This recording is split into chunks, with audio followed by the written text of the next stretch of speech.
प्रार्थना से शुरुआत करेंगे हम लोग। प्रार्थना मुद्रा, प्रार्थना भाव, कृतज्ञ भाव। भगवान श्री कृष्ण को नमन करें। उन्हीं के मुख से निकले इस गीत का हम अध्ययन करने जा रहे हैं। उनके आशीर्वाद के बिना कुछ भी संभव नहीं हो पाएगा। उन्हें नमन करें।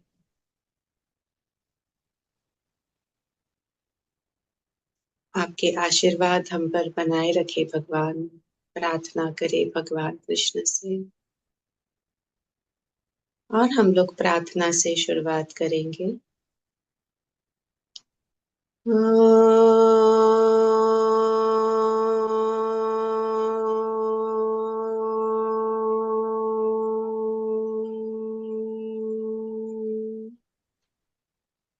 सर्वे भवन्तु सुखिनः, सर्वे सन्तु निरामयाः, सर्वे भद्राणि पश्यन्तु, मा कश्चित् दुःखभाग् भवेत्। ॐ असतो मा सद्गमय, तमसो मा ज्योतिर्गमय, मृत्युर्मा अमृतं गमय। ॐ शान्ति शान्ति शांति। अंगूठा आज्ञा चक्र पे लगाते हुए हथेलियों को रब करके आंखों पे रखें और धीरे से आंखों को खोल ले। हथेली को निकाल।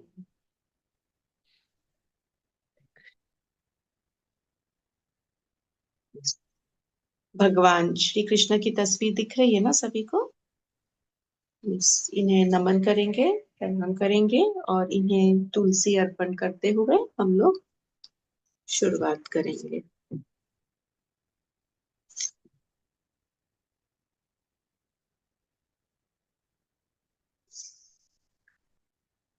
ग्रेट। पहले हम लोग भगवत गीता देखते हैं और भगवत गीता के लेसन्स के बाद में हम लोग क्वेश्चन आंसर्स भी लेंगे। और अभी हम सबसे पहले एक ओवरव्यू देखेंगे और ये ओवरव्यू हम लोग मोटे मोटे लेवल के ऊपर ग्रहण करने का कोशिश करेंगे कि ये ऐसा क्यों है, और फिर क्वेश्चन आंसर्स लेंगे और हमारे और भी सत्र है बाद में, तब और डिटेल में भी जाएंगे। Bhagavad Gita practical application in the daily life. देखिए पहला सत्र हमने देखा था। पहले सत्र के अंदर अर्जुन रो रहा था। इसके अंदर हमने ये देखा कि हमारे जीवन में भी जब ऐसा डाउनफॉल आता है, यानी नकारात्मक सो कॉल्ड परिस्थिति, क्योंकि नकारात्मक वैसे नकारात्मक कुछ नहीं होता है ना, वो भी हमने जाना था। तो अगर हमें लगता है कि नकारात्मक परिस्थिति है, उसके कारण अगर जीवन हमें नीचे खींच लेती है, जैसे अर्जुन पहले अध्याय में थे, उससे वो नीचे आ गया था, डिप्रेशन में आ गया था, निगेटिव इमोशंस विचार उसे थोड़े दबा रहे थे, वैसे अगर हमारे जीवन में होता है तभी हम लोग हायर लेवल का नॉलेज ग्रहण कर सकते हैं। I am repeating this, please mark this. हर इंसान हायर लेवल का नॉलेज ग्रहण नहीं कर सकता है। हायर लेवल का नॉलेज वो तभी ग्रहण कर सकता है जब परिस्थिति आती है। और परिस्थिति यानी कैसी परिस्थिति? परिस्थिति यानी ऐसी परिस्थिति कि उसे लगता है कि कुछ बाकी ही नहीं है जीवन में, या क्यों मैं इतना मुसीबत का सामना कर रहा हूँ, या मैं हमेशा सबका अच्छा करी हूँ तो मेरे साथ ही क्यों बुरा हो रहा है, कोई रास्ता नहीं है आगे, कुछ भी नहीं है, कहीं जाने के लिए नहीं है। तब फिर हम भगवान का दरवाजा खटखटाते हैं और फिर तब भगवान दरवाजा खोलते हैं और हमें ज्ञान देते हैं। सो ये हम लोग पहले देखते हैं, इसके बाद एक वीडियो भी देखेंगे और फिर हम लोग क्वेश्चन आंसर लेंगे, क्योंकि वो वीडियो देख के हमें आसानी होगी ये समझने के लिए। तो देखिए पहला चैप्टर हमने देखा, दूसरा चैप्टर हमने देखा कि भगवान ने पूरे गीता का सार है ना वो बता दिया था, है ना। पूरा बताने के बाद में Arjun was in a state of confusion. आपका भी थोड़ा सा वैसा स्टेट रहा होगा। सेकेंड अध्याय पूरा सुनने के बाद में इतने सारे नए कंसेप्ट्स मिले होंगे कि ऐसे लगा होगा कि ऐसे कैसे संभव है।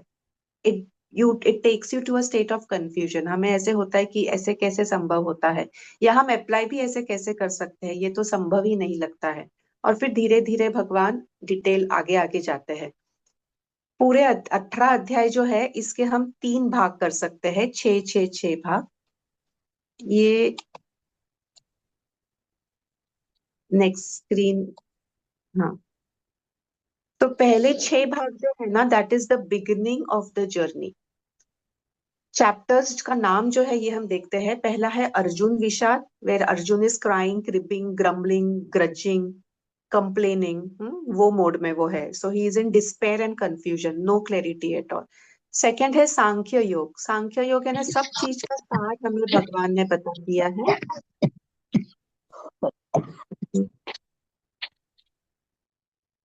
Yes, that is the immortality of the soul. हम आत्मा है, हमें कोई कुछ कर नहीं सकता, हमारा धर्म से हमने आगे बढ़ना है, ये सब हमें संक्षेप में बताया है। थर्ड क्या है? थर्ड हमने देखा कर्म योग है। कर्म योग, भगवान ये भी बोलते हैं कि हमारा शरीर कर्म किए बिना क्षण भर भी नहीं रह सकता है।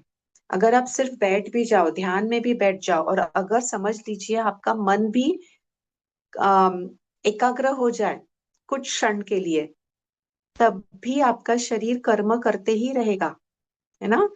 हार्ट बीट्स चल रहे हैं, किडनी चल रही है, लंग्स चल रहे हैं। तीसरे अध्याय के 8वें नंबर के श्लोक में भगवान कहते भी है, नियतम कुरु कर्मत्वम कर्म ज्यायो य कर्मणः शरीर यात्रा पीछते न। शरीर, देखो शरीर आपका जो है वो कर्म किए बिना क्षण भर भी नहीं रह सकता है, नियत कर्म तो करना ही है। तो हमने कर्म योग देखा। कर्म योग ये तभी होगा जब हम लोग कर्म करेंगे और फल की अपेक्षा के लिए कर्म नहीं करेंगे, उसको हम दूर कर देंगे। ठीक है। चौथा जो है ये है ज्ञान कर्म संन्यास योग। अभी देखिए जहां जहां पे ज्ञान है ना, तो जे दिखेगा आपको, क्योंकि संस्कृत में वो जो है उसका उच्चार में थोड़ा सा ज रहता है, तो ज्ञान बोलते हैं।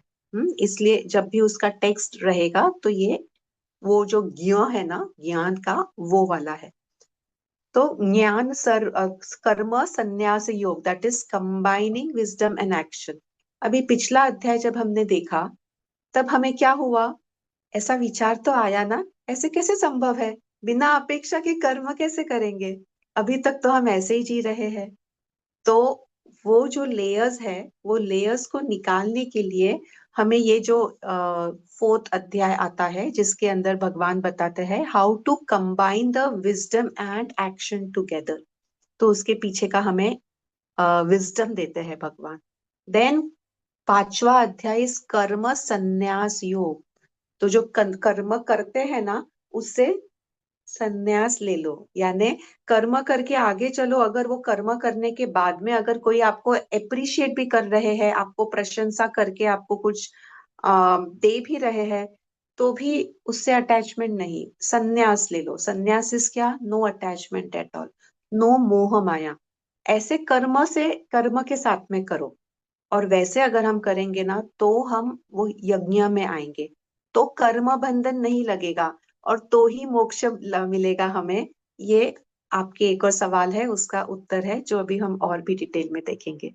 सो renunciation of the fruits of action, जो भी उसका आगे होगा, उससे आप मोहित ना होइए। सारे साधु संत देखिए, ये लोग ऐसे ही करते हैं ना, बस करते हैं, आगे चले जाते हैं। मोह माया नहीं, उससे कुछ अटैचमेंट नहीं, जुड़े हुए नहीं रहते हैं। मेरा है, मैंने शुरू किया है, कुछ नहीं रहता है। करते हैं, आगे चलते हैं, बाद में वापस कभी शायद पूछे भी नहीं, बस शुरू कर दिया। क्यों कर पाते हैं ऐसे? क्योंकि वो भगवान को अर्पण कर देते हैं, उससे संन्यास ले लेते हैं और आगे चलते हैं। और फिर 6वां अध्याय है, इसके अंदर भगवान ने ध्यान के बारे में बहुत कुछ बताया है। आपका आसन कैसा होना चाहिए। अभी हम लोग ये जब देखेंगे और थोड़ा सा, तो आ, कुछ कुछ चीजें ना हमें अभी के हमारे काल के हिसाब से हमें उसे ग्रहण करना होगा। जैसे ध्यान योग में भगवान ने बताया है कि आपने कुशाग्रास पे बैठना है, हरिण के चमड़ी पे बैठना है। तो हरिण की चमड़ी अभी नहीं मिल सकती है, तो हरिण की चमड़ी यानी क्या है? तो बेसिकली सॉफ्ट क्लॉथ अभी हम लेते हैं। तो हम लोग ये जो पर्याय करते हैं ना उसके, यानी किस तरीके से आपने ये करना है, तो नाक के अग्रभाग पर ध्यान केंद्रित करना है। तो ये सारे चीज जब मैं वो मेडिटेट एंड एलिवेट किताब भी लिख रही थी, तो उसका जो सेकंड भाग और लिख रही हूँ जिसमें गीता के ये श्लोक का मीनिंग भी किस तरीके से हमने लेना है, डायरेक्टली नहीं लेना है, तो वो हम देखेंगे। और ऐसे में आसन भी बनाई थी खुद के लिए कि हम वो आसन के ऊपर बैठ के हम कर सके। तो हरिण की चमड़ी है उसको हमने रिप्लेस करना है कि a natural cloth, make sure आपका जो आसन है ये नेचुरल ये हो। तो ये पहले 6 चैप्टर का जो गिस्ट है ये जस्ट बिगिनिंग ही है। ओके उसका एक एप्लीकेशन हम देखते हैं। तो it is basically why is it their understanding the deeper purpose of work and recognising the impermanence of the situation and cultivating the mental discipline, ध्यान योग टू एक्ट विथ क्लैरिटी। हमें clarity कब आती है? बहुत बार आप जब ध्यान में बैठते हैं ना तो ध्यान में क्लैरिटी आती है ना, विचार आते हैं, पहले के विचार जाते हैं शुरुआत में, है ना? तो वो विचार जाएंगे तभी वो नए विचार आएंगे। आप कंसिस्टेंट जब रहेंगे ध्यान में तो नए विचार आते हैं कि अच्छा अभी ये करना है वो करना है, तो धीरे धीरे क्लैरिटी आती है। उसके बाद में ना आप उन विचारों के भी परे चले जाएंगे। तो हमने हमारे कर्म का एक डीपर पर्पस हमने समझना है।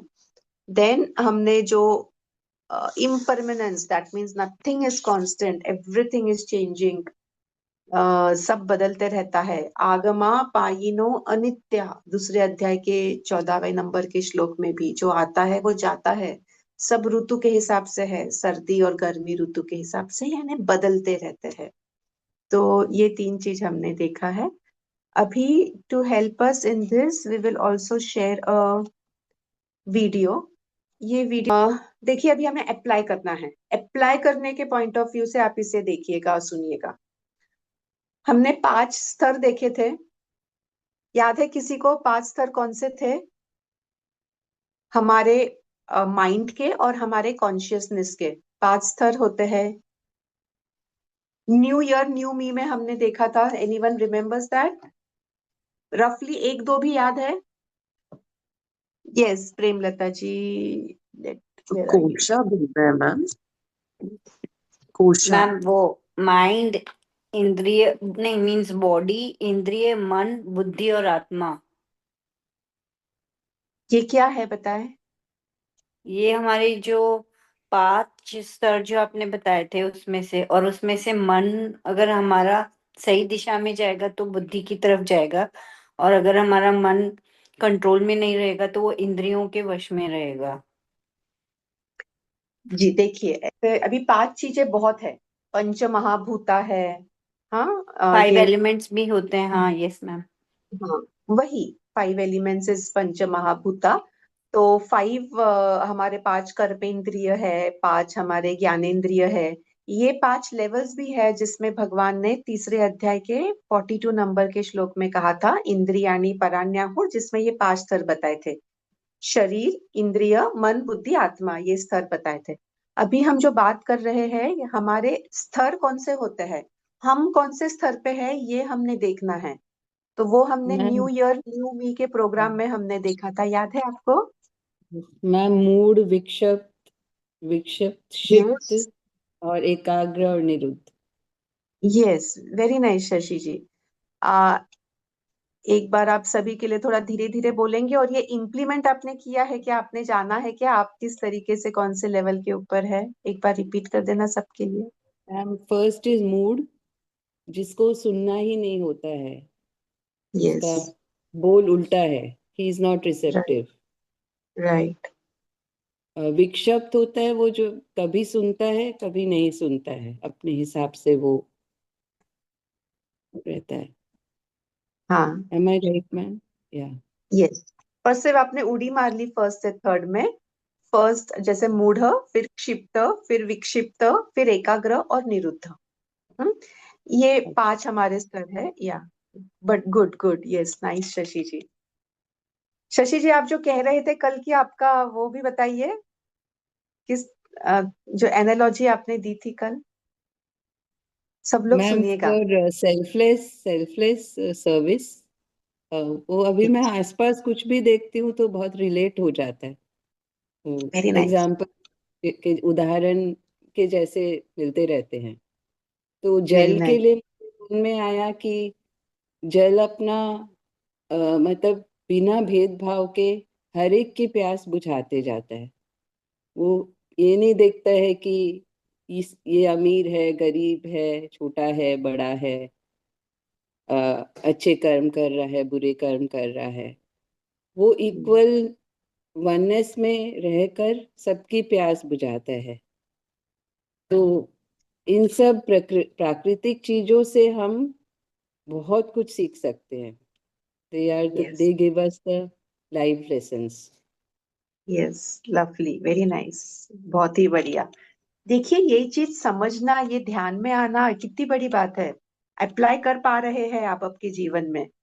एक हमने देखा था, एक एक संस्कृत का श्लोक, परोपकारार्थम इदम शरीरम, जो था वो, कि परोपकारार्थी फलंती वृक्षः, परोपकारार्थी परोपकारार्थ वहन्ति नद्यः, परोपकारार्थ दहन्ति गव्यः, परोपकारार्थम इदम शरीरम। फल भी जो है ना, आ, ये फल बनाता है तो वो दूसरों को दे देता है, और वो ये नहीं सोचता है वो गरीब है, ये श्रीमंत है, ये अच्छा है, ये बुरा है, किस इसको दूंगी मैं, इसको नहीं दूंगी, या इसको दूंगा, इसको नहीं दूंगा। ऐसा नहीं सोचते हैं, वो उनका धर्म करते हैं। तो ये आपका प्रश्न भी जो था ना, कि हम ऐसे कैसे कर सकते हैं, तो ये देखिए, हमें निसर्ग सिखाता है। नदी भी बहती रहती है ताकि वो हम तक पानी पहुंचाए, और वो भी पानी जो देती है, जल देती है, सबको देती है, एक भाव से देती है। देने में वो ये नहीं करती है कि मैं इसको दूंगी और इसको नहीं दूंगी। ये, अगर हम निसर्ग का छोटा सा गुण अगर हम थोड़ा सा आत्मसात कर सके ना, तो जीवन बदल जाएगा। गीता में भी यही सब बताया हुआ है। और यही हम लोग एक जो वीडियो शेयर किया था ना, वो नंदू बर्ड सेंचुरी जो है, नंदू ने जो 43 एकर्स की जो का जंगल बनाया है, पता है क्यों बनाया है? पक्षियों के घर बनाने के लिए, पक्षियों को घर देने के लिए बनाया है। बस उतना ही उसका हेतु है। और वो पक्षियां वहां पे आके इतने खूबसूरती से रहते हैं। तो देखिए, वो बोलता है कि इंसान तो खुद अपना घर बना लेता है, और पक्षियों का घर तो इंसान छीन लेता है, काट देता है पेड़ पौधे। उनका घर कौन बनाएगा? उनके हाथ नहीं, पैर नहीं, फिर भी वो उनके चोंच से भी घर बनाते हैं, पर वो घर बनाने के लिए जगह भी नहीं छोड़ा है। वो इंसान ने कहा था, उसका वीडियो आपने देखा होगा, हमने डाला था इस पे। वो बोलता है कि जन्मतः इंसान के पास, वो बच्चे के पास ज्ञान होता ही है, सिर्फ उसके ऊपर अलग अलग लेयर्स आ जाते हैं, और वो सही ज्ञान भूल जाता है। देखो, जब बच्चे का जन्म होता है ना, सबसे पहले नामकरण हो जाता है। हाँ, मेरा बच्चा, एक वो बेटा हो जाता है, या वो छोटा और बच्चा रहेगा तो ये मेरा भाई है, मेरी बहन है, उसे एक रिलेशनशिप का एक शीट मिल गया, फिर उसको नाम मिल गया। फिर मैं कौन हूं, तो वो बोलेगा कि नहीं, मैं तो, उसको संस्कार क्या हो रहे हैं, मेरा नाम समझो मंजूश्री है, तो मैं मंजूश्री हूँ। मैं कौन हूँ? मैं मंजूश्री हूँ। कोई वैसा नहीं बोलता है ना, आपको पूछा आप कौन है, तो मैं आत्मा हूँ, ये अनुभव नहीं होता, ये रियलाइजेशन नहीं होता है। मैं आत्मा हूँ, ये कोई बोलता भी नहीं है। अच्छा, बोलने की बात अलग है, मटेरियलिस्टिक वर्ल्ड के अंदर बोलना भी पड़ता है कि नाम क्या है, पर्पस के लिए। पर क्या हमें अनुभूति होती है? एटलीस्ट हम जानते हैं या मानते हैं, दोनों में से कुछ तो है क्या? नाम आ गया, वैसे ही नाम के साथ में फिर you are a student, you are a teacher, you are a wife, you are a mother, you are a daughter in law, and ऐसे बहुत सारे शीट आते हैं। और उसके कारण क्या होता है, हम इस ज्ञान से वंचित हो जाते हैं, दूर हो जाते हैं, जो जन्मतः हमारे अंदर है, था, पर हमने कवर लगा दिया है, इसलिए हम उससे दूर चले गए हैं। नेचर हमें सिखाता है वापस से कि इससे किस तरीके से जुड़ना, और ये अगर हम छोटे छोटे चीज सीख सके, तो हम ये ज्ञान हमें दोबारा आ जाएगा। हमारे ईच एंड एवरी सेल के अंदर ये चीज है। अभी अगर आप देखेंगे तो जो भी चीज हमारे यहाँ पे, आकाशिक रिकॉर्ड आपने सुना है, या डाउजिंग, पेंडुलम डाउजिंग आपने सुना है? पेंडुलम डाउजिंग का हमें कोर्स करेंगे वैसे, ताकि हम एम्पावर हो और हम हमारा आंसर खुद ले सके। ये सभी चीज जो कुछ भी है, हिप्नोटिज्म आपने सुना है, टैरोट कार्ड रीडिंग सुना है, ये सब चीज किस चीज पे निर्भर है? इसी चीज पे निर्भर है कि वो ज्ञान जन्मतः अपने अंदर है, सिर्फ उससे हमें कनेक्ट करना है। और वो जो कनेक्शन जो टूटा हुआ था ना इन संस्कारों के कारण, ये दुनिया में आने के बाद में जो भी बाहर के लोगों ने या सिचुएशन ने हमें दिया, उससे उसके कारण वो हम टूट गए थे। तो वो जुड़ने के लिए, कि बहुत बार होता है ना, नहीं मुझे तो नौकरी है, जाना है मुझे काम पे, I can't even attend the class, है ना? कितना सारा ये होता है हमारे ऊपर, एक वो तलवार ही होती है, बस ये करना है। तो वो जो पांच स्थितियां है उसके ऊपर अभी आप कंपेयर करिए, देखिए। वैसे इवन चेतना के पांच स्तर होते हैं, हमारे मन के पांच स्तर होते हैं, आ, पांच कर्मेंद्रिय ज्ञानेंद्रिय होते हैं। तो ये जो पांच स्तर है ना, इसको पांच नाम हम देते हैं, सिंपल संस्कृत नाम भूल जाइए, इसको 5 states of being. First is a living body. Living body यानी आप बस एक, आप इन्हें कोई इंसान आप देखेंगे ना, वो जो डिप्रेशन में होता है बस एक जिंदा लाश है, यानी उसको ना कुछ हाव भाव है, कुछ इमोशंस नहीं, कुछ किसी के लिए करने की चाहत नहीं, किसी से कुछ पाने की चाहत नहीं, बस कुछ नहीं, बस वो अभी तक मरा नहीं है इसलिए वो जिंदा है। So it is a living body state. That is the मूढ़ स्टेट से हम कंपेयर कर सकते हैं, जो पतंजलि योग सूत्र में बताया है। उसके बाद में आता है हमारा, मूढ़ के बाद में क्षिप्त, जहां पे वो, हम इसे अभी सिंपल लैंग्वेज में बोलेंगे विक्टिम स्टेट। विक्टिम स्टेट में इंसान को क्या लगता है कि मैं विक्टिम हूँ, मेरे पे अन्याय हो रहा है, लोग मुझसे बुरा बर्ताव कर रहे हैं, मैं तो सबका अच्छा करती हूँ पर मेरे साथ ही क्यों बुरा होता है। ऐसा एक वो विक्टिम स्टेट होता है, वाई मी। वो एक क्वेश्चन उसमें प्रोमिनेंट रहता है, वाई मी। फिर उसके बाद में एक स्टेट आता है जो है, थोड़ी सी आशा हो जाती है वहां पे, उसे हम कहेंगे hopeful state. The third state, hopeful state. ये जो होपफुल स्टेट है वहां थोड़ी आशा हो जाती है। और ये जो होपफुल स्टेट है, ये इसके ऊपर के और नीचे के स्टेट के बीच में का स्टेट है, कि कभी वो नीचे जाता है कभी ऊपर जाता है।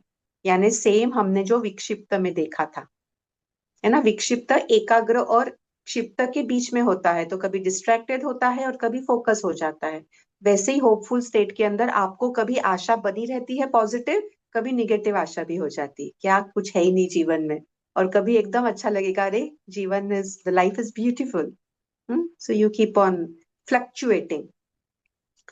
उसके बाद में fourth state is the focused state, where you can be constantly focused with what is there and needed in your life.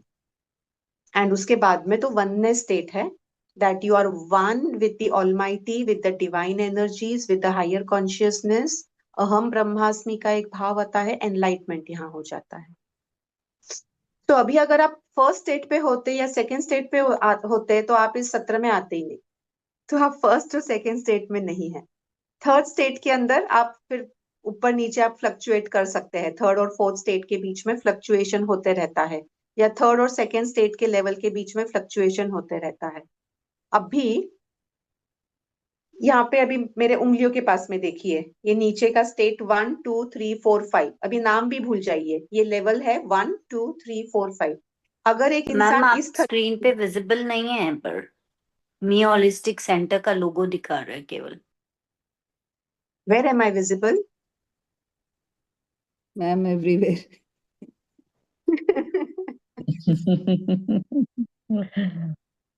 Okay चलिए, I mean just that you know at times I will see your and your.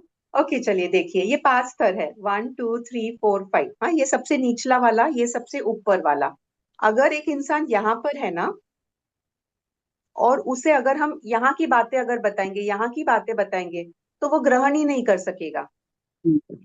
और अगर वो ग्रहण नहीं करेगा तो अक्सर एक टेंडेंसी होती है, टेंडेंसी क्या होती है, जो चीज हम समझ नहीं सकते उसको इंसान बोल देता है, कुछ भी अड़म धड़म बात करता है, वो तो बेवकूफ है, वो तो कुछ भी पागल जैसे बड़बड़ता रहता है ना, होता है ऐसे। अगर हमें नहीं समझता है, हम ग्रहण नहीं करते ना, तो उसको लेबल लगा देते हैं।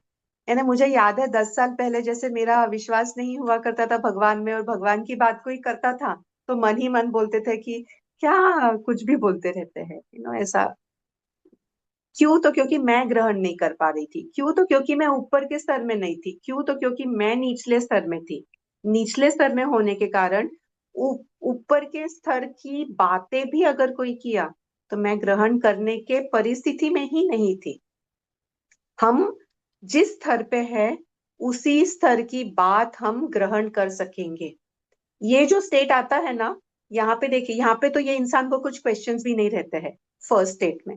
सेकेंड स्टेट में भी वो हमेशा डिस्ट्रैक्टेड रहता है, और इतना वो काम का बोझ का मारा होता है कि उसे समय नहीं मिलता है कोई चीज करने की। यहाँ पे ना उसको विश्वास ही नहीं होता है हायर डिमेंशंस में, भगवान में समझ लो, विश्वास ही नहीं है। यहाँ पे उसको पता है कि भगवान है, पर वो इतना काम का बोझ का मारा होता है, उसे समय नहीं मिलता है करने के लिए। और कारण तो बहुत रहते हैं, लंबी चौड़ी लिस्ट रहती है। मुझे बच्चों का ये करना है, बच्चों के बच्चों का करना है, बच्चों के बच्चों का बच्चों का भी करना है, और काम करना है बस, पर ये चीज नहीं करनी है। That those are the distractions. नौकरी पे भी जाना है, समय नहीं मिलता है, those are the distractions in life. फिर उसके बाद में हम जब आगे जाते हैं तब, और फिर हम लोग ओपन होते हैं। ये जो स्टेट है ना, ये समझ लीजिए स्कूल के अंदर एक फर्स्ट स्टैंडर्ड का बच्चा है। ये बच्चे को अगर हम मल्टीप्लिकेशन सिखा रहे हैं तो क्या वो ग्रहण कर सकेगा? क्या नहीं कर सकेगा ना, क्योंकि उसने 1 2 3 4 अभी तक सीखा ही नहीं है। मल्टीप्लिकेशन कैसे ग्रहण करेगा? और उसे मल्टीप्लिकेशन अगर हम बताएंगे भी बैठ के कि देख देख तू सुन, तो बोलेगा कुछ भी बात करते हैं, उसको इंटरेस्ट भी नहीं आएगा क्योंकि समझ ही नहीं पड़ेगा कुछ। Right? Am I reaching you? If I'm reaching you, please give me a thumbs up. Similarly, if you are at this state or this state, if you are at this state, 10वीं का अगर बच्चा है समझ लीजिए, वो 10वीं के बच्चों को हमने 1 2 3 4 सिखाना शुरू किया, तो बोर हो जाएगा। वो बोलेगा ये तो मुझे आता है, ये क्या बोल रहे हो बार घड़ी घड़ी बार बार, क्यों वही वही चीज बता रहे हो? इसीलिए आपका स्तर कौन सा है ये जानना जरूरी है, तो उस स्तर के हिसाब से आप आगे जा सकते हैं। उससे निचले स्तर की चीज भी नहीं करना है, वेस्ट ऑफ टाइम रहेगा, और उसके ऊपर की चीज है वो ग्रहण नहीं कर सकेंगे। इसलिए understanding at what level we are is very important. Now this was important. Have I reached you? Please give me a thumbs up if I have reached you. Otherwise I can repeat it. हम लोग दोबारा log in करेंगे, चलेगा आप सभी को? इस तो एक अभी अग्निहोत्र का भी सत्र है, एक 5 मिनट 10 मिनट ब्रेक लेके हम दोबारा वापस लॉग इन करते हैं, तो we can have more discussion then.